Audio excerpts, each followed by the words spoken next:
ٹنڈو محمد خان میں سماجی تنظیم کی جانب سے بے روزگار نوجوانوں میں رکشے تقسیم کرنے کی تقریب منعقد کی گئی، جس میں کئی نوجوانوں کو چمچی اور آٹو رکشہ دیے گئے۔ اس موقع پر سماجی تنظیم کی چیئرپرسن مہوش خان نے بتایا کہ نوجوانوں میں بڑھتی ہوئی بے روزگاری کو مد نظر رکھتے ہوئے ان میں رکشے تقسیم کرنے کا عمل شروع کیا ہے۔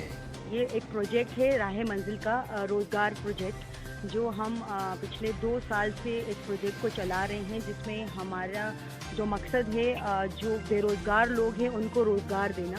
اس کے لیے ہم نے جو CNG رکشے ہیں اور جو چنچی رکشے ہیں وہ ہم نے اس کے لیے ایک مہم چلائی، جس سے ہم نے ڈونیشن اکٹھی کی تاکہ ہم ایسے لوگوں کی مدد کر سکیں۔ اور ہمیں رزلٹ کا تو پتہ نہیں تھا، لیکن آفٹر جب ہم نے یہ دیے ان لوگوں کو، بے روزگار لوگوں کو، تو ان سے جب ہم نے آڈٹ کیا تو انہوں نے ہمیں بتایا کہ وہ ڈیلی بیسس پہ وہ 1000 یا 800 روپیز کما رہے ہیں، جس سے اس روزگار کا مقصد کہیں نہ کہیں حاصل ہوا ہمارا، اور ہم نے اس کو کنٹینیو رکھا۔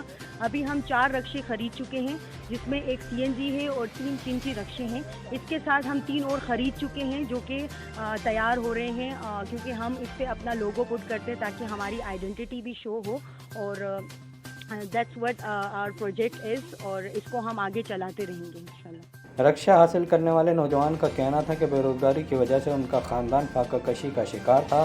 رکشہ ملنے کے بعد وہ اپنے خاندان کی کفالت کر سکیں گے۔ اللہ کا شکر ہے، رکشے میں اللہ کا شکر ہے، روزی اچھی ملتی ہے۔ اگر شہر میں ہم جو رکشے لیتے ہیں وہ 300 روپے لیتے ہیں، یہ اللہ کا شکر ہے، اس میں کمائی اچھی ہے، بالکل ہم 1000 روپے کما لیتے ہیں، اس میں بھی صحیح محنت چلا لیتے ہیں۔ رائے منزل والوں کی ہمارے اوپر بڑی مہربانی ہے، کیونکہ اللہ خوش رکھے، ہم بالکل انہوں کی گاڑی سے خوش ہیں۔